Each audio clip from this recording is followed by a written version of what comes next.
നമസ്കാരം. IPLന്റെ പ്ലേ ഓഫിന്റെ ചിത്രം തെളിഞ്ഞപ്പോൾ 6 ടീമുകളുടെ പ്രതീക്ഷകളും അസ്തമിച്ചിരിക്കുകയാണ്. ലീഗ് ഘട്ടത്തിലെ 70 മത്സരങ്ങൾ എടുത്താൽ ശ്രദ്ധേയമായ പ്രകടനം നടത്തിയ പല താരങ്ങളെയും നമുക്ക് ചൂണ്ടിക്കാണിക്കാൻ സാധിക്കും. പ്ലേ ഓഫ് കാണാതെ പുറത്തായ ടീമുകളിൽ നിന്നുള്ള കളിക്കാരും ഇക്കൂട്ടത്തിലുണ്ട്. ഇത്തരത്തിൽ പ്ലേ ഓഫിലെത്താൻ പുറത്തായ ഫ്രാഞ്ചൈസികൾക്കായി ശ്രദ്ധേയമായ പ്രകടനം നടത്തിയ താരങ്ങളെ ഉൾപ്പെടുത്തി ഒരു 11 തിരഞ്ഞെടുത്താൽ ആരൊക്കെയായിരിക്കും അതിൽ ഇടം പിടിക്കുക എന്ന് നമ്മൾ പരിശോധിക്കേണ്ട ആവശ്യമുണ്ട്.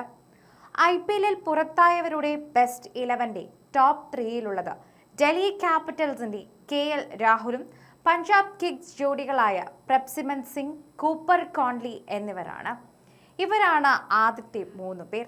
ഇവരെ കഴിഞ്ഞാണ് മറ്റുള്ളവരെ തിരഞ്ഞെടുത്തത് പോലും. പ്ലേ ഓഫിലേക്ക് എത്താൻ കഴിയാതെ ടീമുകളെ എടുത്താൽ അതിൽ ഏറ്റവും അധികം റൺസ് അടിച്ചെടുത്തത് രാഹുലാണ്. 14 ഇന്നിംഗ്സുകളിൽ നിന്നും 174.41 സ്ട്രൈക്ക് റേറ്റിൽ 593 റൺസ് അദ്ദേഹം അടിച്ചെടുത്തു. ഒരു സെഞ്ചുറിയും 5 50+ സ്കോറുകളും ഇതിൽ ഉൾപ്പെടുന്നുണ്ട്. ചെന്നൈ സൂപ്പർ കിങ്സിന്റെ മലയാളി സൂപ്പർ താരം സഞ്ജു സാംസണിനെ പിന്തള്ളിയാണ് പ്രഭ്സിമൻ ഈ ടീമിലേക്ക് എത്തിയത്. സഞ്ജുവിനേക്കാൾ സ്ഥിരതയും റൺസുമെല്ലാം നേടിയത് അദ്ദേഹം തന്നെയാണ്. 13 ഇന്നിംഗ്സുകളിൽ നിന്നും 6 50+ സ്കോറുകൾ ഉൾപ്പെടെ പ്രഭ്സിമൻ 510 റൺസ് സ്കോർ ചെയ്യുകയും ചെയ്തിട്ടുണ്ട്. സഞ്ജു ആകട്ടെ 477 റൺസോടെയാണ് സീസൺ അവസാനിപ്പിച്ചത്. 2 സെഞ്ചുറിയും 1 50യും മാറ്റി നിർത്തിക്കഴിഞ്ഞാൽ ബാക്കിയുള്ള 11 ഇന്നിംഗ്സുകളിലും അദ്ദേഹത്തിന് കാര്യമായൊന്നും ചെയ്യാനായിട്ടില്ല. കന്നി IPL സീസണിൽ കളിച്ച ഓസ്ട്രേലിയൻ താരം കൂടിയായ കോൺലി പഞ്ചാബിൽ തന്റെ സാന്നിധ്യം അറിയിച്ചാണ് മടങ്ങിപ്പോകുന്നത്. 3-ാം നമ്പറിൽ ടീമിന്റെ നിർണായക താരമായി മാറിയ അദ്ദേഹം 13 ഇന്നിംഗ്സുകളിൽ 491 റൺസും അടിച്ചെടുത്തു.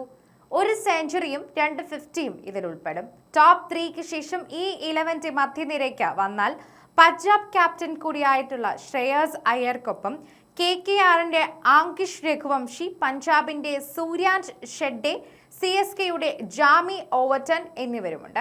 13 ഇന്നിംഗ്സിൽ നിന്നും 1 സെഞ്ചുറിയും 5 50യും അടക്കം 498 റൺസോടെയാണ് ശ്രേയസ് സീസൺ അവസാനിപ്പിച്ചത്.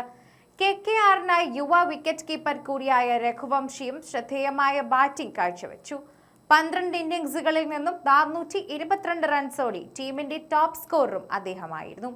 യുവതാരമായ സൂര്യാഞ്ചിന്റെ ഡെത്ത് ഓവറുകളിലെ പ്രകടനം എടുത്തു പറയേണ്ടത് തന്നെയാണ്.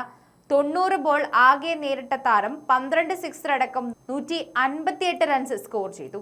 CSKയ്ക്കായി ഓൾറൗണ്ട് പ്രകടനമാണ് ഓവർടൺ നടത്തിയത്. 158 സ്ട്രൈക്ക് റേറ്റിൽ ബാറ്റ് വീശിയ അദ്ദേഹം 10 മാച്ചുകളിൽ നിന്നും 17.79 ശരാശരിയിൽ 14 വിക്കറ്റുകളും നേടി. ഈ 11ന്റെ ബൗളിംഗ് ലൈനപ്പ് എടുത്താൽ CSKയുടെ അക്കീൽ ഹൊസൈൻ, KKRന്റെ സുനിൽ നരയൻ, LSGയുടെ പ്രിൻസ് യാദവ്, CSKയുടെ അൻഷുൽ കംബോജ് എന്നിവരുമുണ്ട്.